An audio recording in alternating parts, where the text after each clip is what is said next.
Welcome to the Academy of Motion Picture Arts and Sciences. I don't think I've ever been this close to Oscar before. Now, the real Oscar is gold-plated. This one isn't. But a lot of people would say this place is a lot like Fort Knox.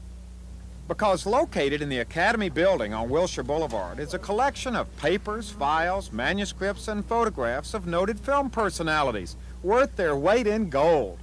Students, scholars, and writers from all over the world come here to do research. And of the over 200 collections here, guess which one is the most requested? Let me give you a little hint. Now that was a pretty good hint, but if you still need help, here's another one.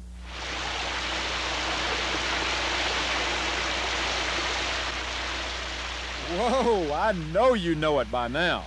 But if you don't, let's end all this suspense.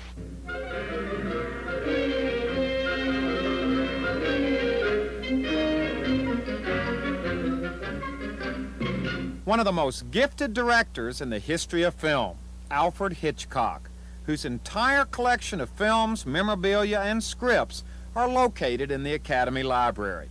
Needless to say, it's an extensive collection, including some great old home movies, shown to me by Dan Woodruff, curator of the Hitchcock collection. Here he is riding a bicycle. When were these made? About 1930, before he came over to the United States. Oh. Here's his wife again. Oh, wow. How did you get hold of these? It was donated by the family.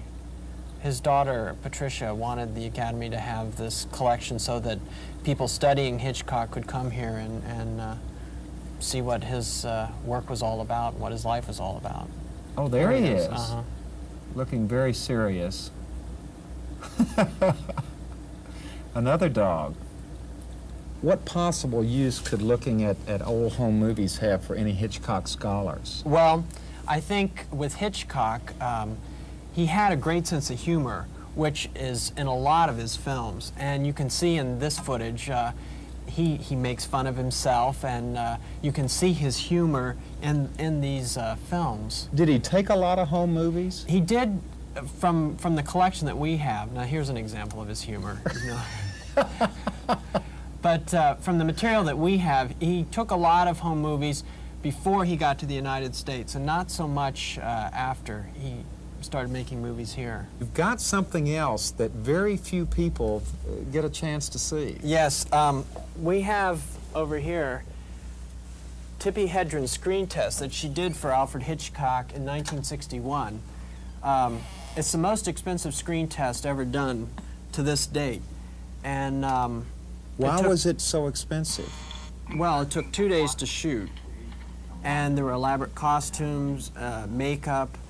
Now, is this the first time Hitchcock had ever seen Tippi Hedren on screen? No, what was he saw her in a Seago commercial, and he saw her on the Today Show, I believe, in the morning, and he said, "Who is that woman?" And so he found out who she was, flew her out here from New York, and tested her. And from this test, she got the birds. And then she did Marnie with him as well. Your profile? Yeah. Talk to him, Marty, from here. Listen, Teddy, why don't you do us right all a down. favor and tell us... Now, don't turn the body to him. Excuse me. Yes, now talk to him in profile. Pardon me, Marty? Yeah, would you explain the name Tippi? Where does it originate from? It's a Swedish nickname. For what? For Tupsa. For what? Tupsa. Would you say that again, please? Tupsa. Thank you very much. You're welcome. That's an anatomical term, meaning... Tupsa. Little girl. Oh, really? Yes. In Swedish. Was he sitting right there? Right, I would imagine underneath the camera, right underneath here? it, yeah. Oh, wow. What would Hitchcock scholars gather from this? His working methods. And also, I think one thing that comes out in looking at all this footage is his personality. You see that over and over and over again, that he was a jokester and was always playing pranks and wisecracking. Really? Maybe I heard a different one. Oh, I think you did. Oh, dear. You have something else here that is really interesting that was lost for a long time. Yes, it's Hitchcock's original ending to Topaz, which was cut before the film was released. This is the last 15 or 20 minutes. It's about 10 minutes. Last 10 minutes Yeah. of Topaz, which has never been seen Never before. been It was seen. just cut Other than and- in previews. It was just cut and deleted Right. completely. Right. What's going to happen now? Well, actually, MCA, Home Video, is bringing it out on Laserdisc with the original ending and this ending as well. Do you think he would be happy that it's being seen I now? think he would, because apparently he was very upset that it was cut. You mean something could be cut that he didn't? Oh, yes. Want cut? Apparently he didn't have as much power at Universal as people would suspect that he did have, even though he was a big stockholder in the company. But I don't think he had all the creative control that people thought he did. I think the studio still had control over their product. After all, they were paying for it. Well, the last 10 minutes is coming out now, so Hitchcock is getting the last laugh. Well, they are too, because they're going to make money off of it. So everybody's laughing, I guess.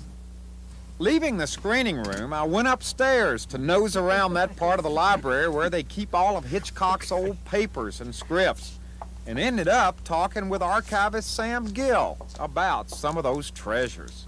Could you explain to me what this is and why you thought this was so interesting for us to take a look at? Okay, it's very unusual that you get storyboards or the actual continuity sketches of a film, and in this case you have literally the art director's sketch of the scene that they wanted to do in the crop dusting scene in North by Northwest. So this was one of the most famous scenes in North by Northwest, this That's correct. particular scene. And they needed to figure out literally every scene to be shot, and so this is the art director's concept, and then this is the photograph as it actually appeared during the making of the film. Wow. Did he save everything? He must have been somewhat of a pack rat, which we're very fortunate to be able to say. So he did keep a very nice range of materials. You know, there are a million stories about Alfred Hitchcock, because not only was he a gifted director, but quite a character as well. So it's really no surprise that his collection is the most popular at the Academy Library. Yes, isn't it delightful? We cut it. Taking one more look at Tippy's screen test, I'm Hewell Hauser for Videolog. Bob, can she walk back a few paces and tell